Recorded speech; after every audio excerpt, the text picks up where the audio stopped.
Mana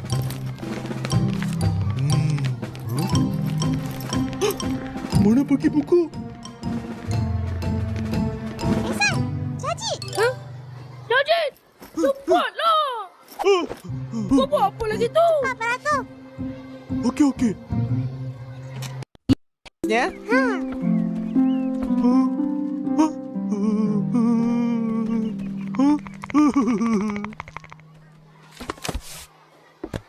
Sudah habis baca? Boleh pinjam lagi? Boleh. Macam biasa. Hari ni mau pinjam buku apa? Dah habis baca dah? Terima kasih. Tunggu saya. Oi, nak pergi mana tu? Pergi balik kelas. Tak nak pinjam buku ke? Kena pinjam ke?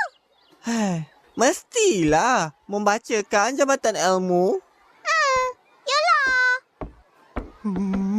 Engkau pula nak pergi mana? Minta buku.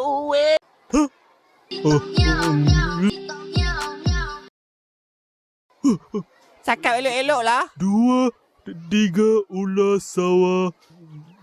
Besoklah saya bawa. Apa besok-besok?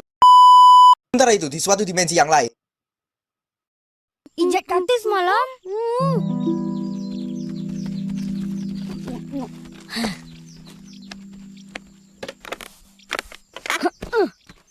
Bye.